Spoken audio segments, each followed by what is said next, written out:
Hello everyone, my self Nilesh Thakur. और हमारा जो टॉपिक चल रहा है वो है टर्मिनोलॉजी के बारे में। मैंने इसके प्रीवियस में भी 3 वीडियो में इसके बना चुका हूँ टर्मिनोलॉजी के, और आई होप कि आपको समझ में आ रहा होगा।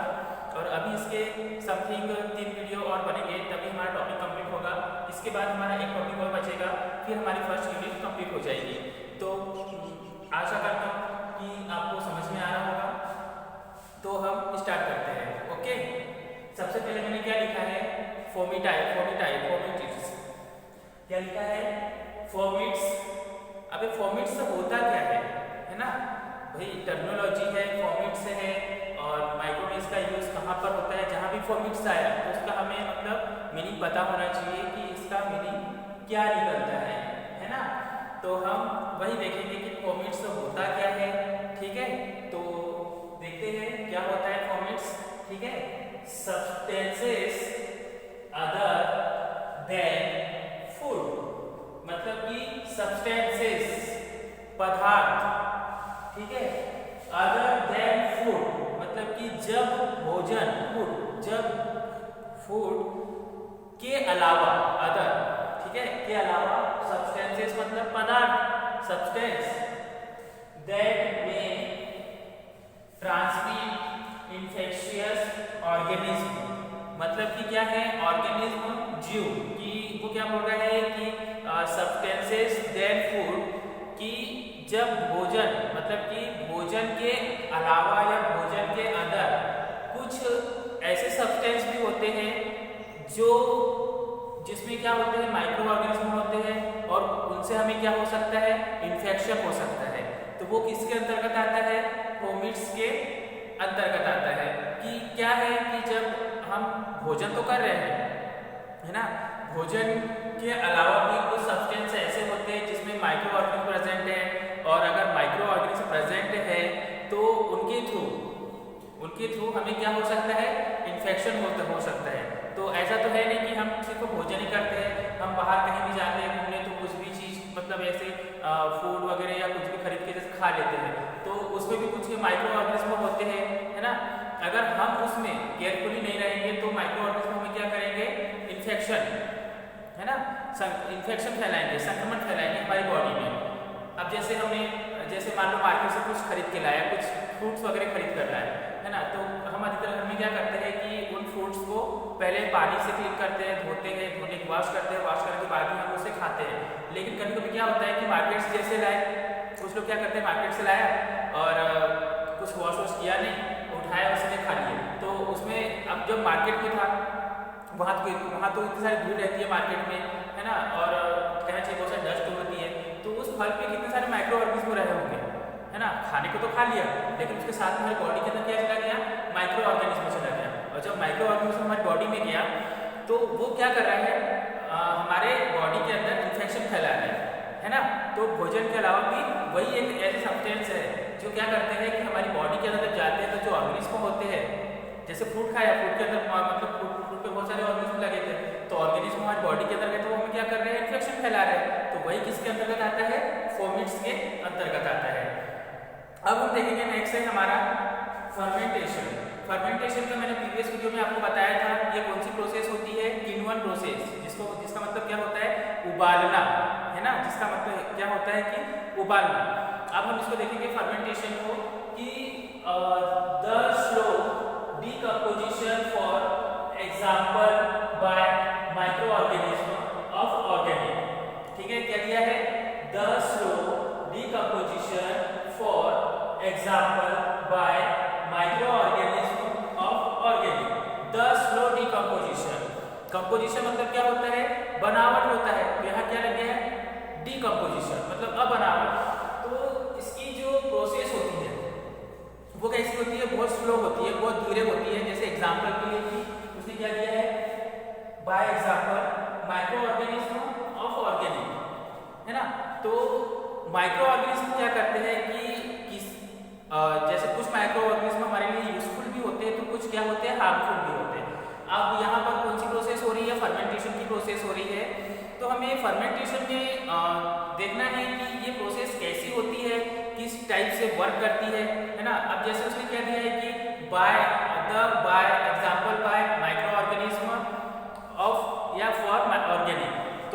करना है कि उस माइक्रो ऑर्गेनिज्म को पहचानना है कि जैसे हम मान लो जब दूध ठंडा रहता है तो उसमें बहुत सारे माइक्रो ऑर्गेनिज्म भी होते हैं, लेकिन हम उसे क्या करते हैं, दूध को जब क्या करते हैं उबालते हैं, है ना, फर्मेंटेशन करते हैं, तो वो दूध गर्म होने के बाद में क्या होता है कि उसमें जो माइक्रो ऑर्गेनिज्म होते हैं वो क्या हो जाते हैं, किल हो जाते हैं, है ना।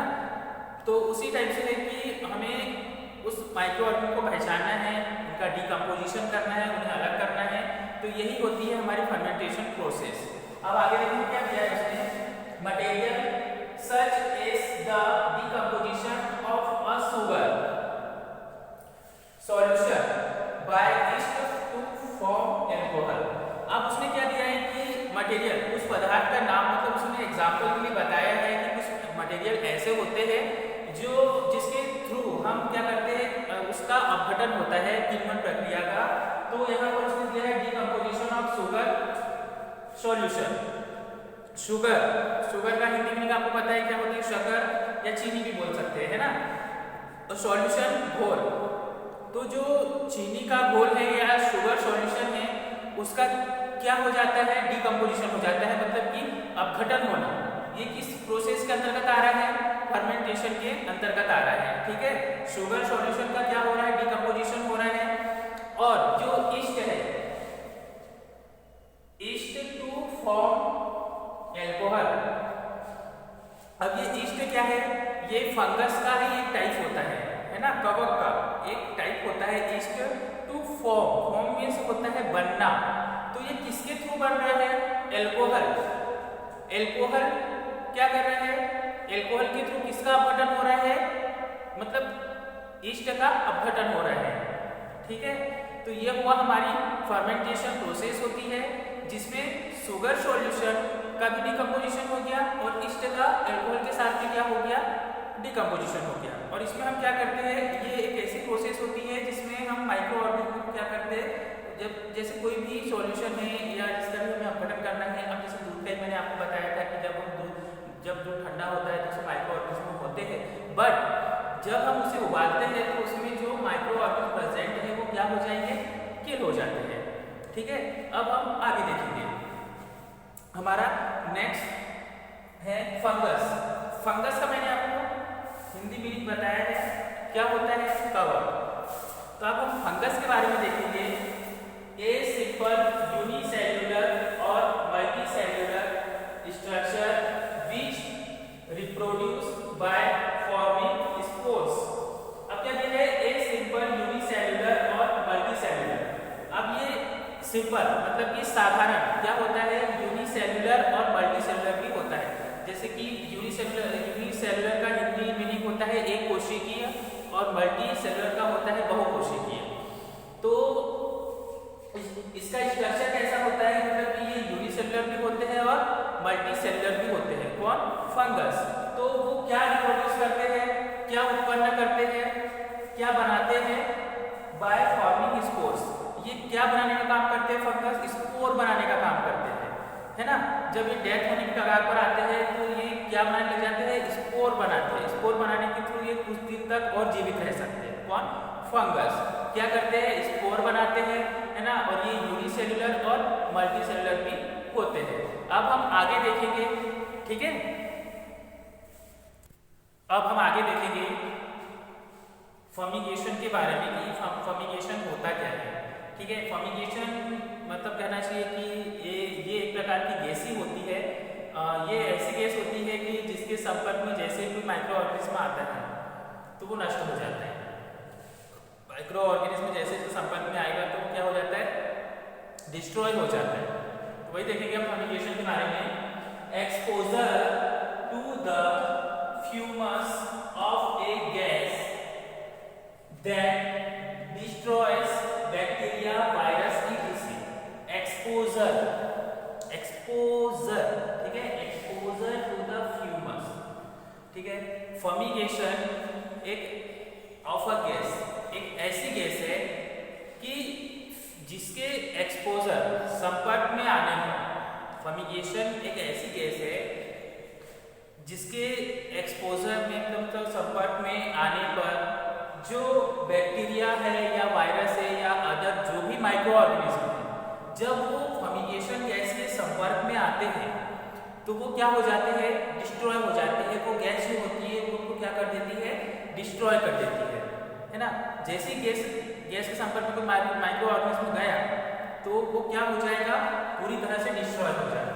तो वो कौन सी गैस है हमारी, फर्मेंटेशन होती है। याद रखना, बैक्टीरिया, वायरस या अदर जो भी माइक्रो ऑर्गेनिज्म है, जब वो फर्मेंटेशन गैस के संपर्क में आएंगे तो क्या हो जाते हैं, वो डिस्ट्रॉय हो जाते हैं। ठीक है, उसके बाद में नेक्स्ट हमारा है फंजीसाइड। फंजीसाइड क्या है, एन एजेंट दैट किल्स और डिस्ट्रॉयज फंगस। ठीक है, फंजीसाइड क्या है, एन एजेंट दैट किल्स और डिस्ट्रॉयज फंगस। अब जो फंजीसाइड है वो एक ऐसा एजेंट होता है जो किसको किल करता है, फंगस को या कवक को किल करने का वर्क करता है या डिस्ट्रॉय करने का वर्क करता है। कौन, फंजीसाइड। ठीक है, ये एक ऐसा एजेंट है जो क्या करता है कि जो फंगस है उनको किल करने का या उनको डिस्ट्रॉय करने का वर्क करता है। या कवक, फंगस को हम क्या बोलेंगे, कवक, या इसको जो फंजीसाइड है उसका हिंदी मीनिंग होता है कवकनाशी। जो क्या कर रहा है, फंगस का नाश कर रहा है या फंगस को कहना चाहिए किल कर रहा है, डिस्ट्रॉय कर रहा है, तो वो किस में आएगा, फंजीसाइड में आएगा। अब हमारा नेक्स्ट आता है फ्लोरेसेंस। फ्लोरेसेंस के बारे में हम देखेंगे कि फ्लोरेसेंस होता क्या है। ये कहना चाहिए कि जो प्रकाश की तरंगें होती है ना, जैसे मान लो एग्जाम्पल कि इधर मेरे सामने से प्रकाश की किरण आ रही है, प्रकाश का लाइट आ रहा है और वो सीधे आकर इस बोर्ड पे टकरा रही है। ठीक है, अब जब इस बोर्ड से टकरा रही है तो टकरा के वो उसके आर पार तो जाएगी नहीं। जो प्रकाश का जो लाइट है वो इससे टकराएगा तो इसके आर पार नहीं जा सकता, लेकिन इससे टकराने के बाद में वो वापस कहाँ जाएगा, रिवर्स इधर जाएगा। तो यहाँ से क्या निकलेगी, बहुत सारी तरंग इधर निकलेगी, है ना। भाई लाइट का आ रहा है, अगर सीधा फोकस अगर सीधा जाता है तो उसकी किरणें की टकराती भी नहीं, तो हमारे जो ये हाल है इसमें रोशनी होती नहीं होती। बट जो प्रकाश का लाइट आ रहा है ना, सनलाइट जो आ रहा है वो बोर्ड पे टकराएगा, टकराने के बाद में पूरे रूम में क्या फैल गया, लाइट फैल गया, है ना। तो उससे क्या निकली, यहाँ टकराने से तरंग फैल निकली।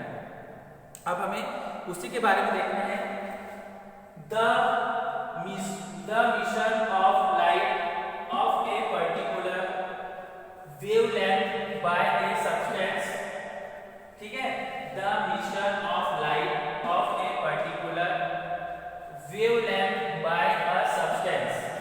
by a substance मतलब कि ऐसा पदार्थ जो कहना चाहिए the emission of light, प्रकाश का सूर्य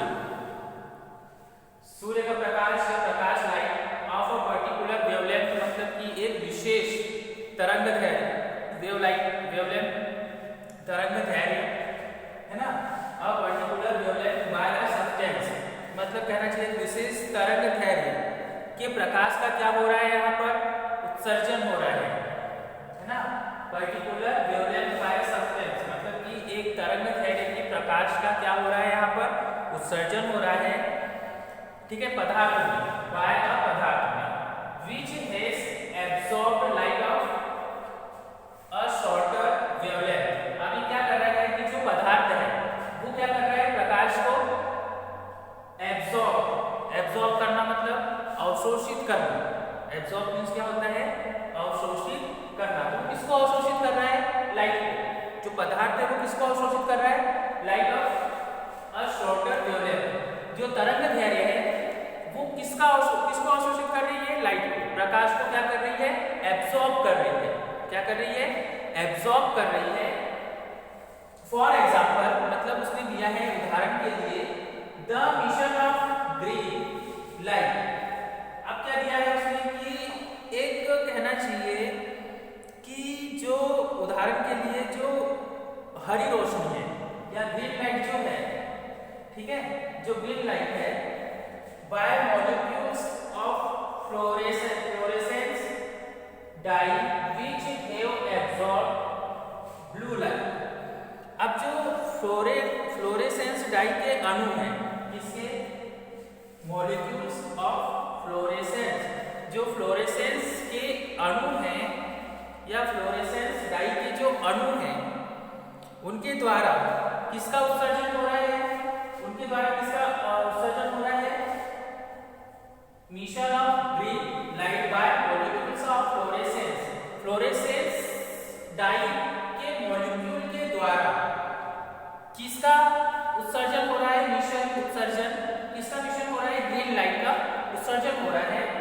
तो which have absorb blue light, जब ग्रीन लाइट का उत्सर्जन हो रहा है तो उसको कौन एब्जॉर्ब कर रहा है, उसको एब्जॉर्ब कौन कर रहा है, ब्लू लाइट, है ना, जो ग्रीन लाइट है ना, जो फ्लोरेसेंस डाई के मॉलिक्यूल है उनके थ्रू ग्रीन लाइट उत्सर्जित हो रहा है, और वही ग्रीन लाइट किसमें कौन, उस ग्रीन लाइट को कौन एब्जॉर्ब कर रहा है, ब्लू लाइट एब्जॉर्ब कर रहा है।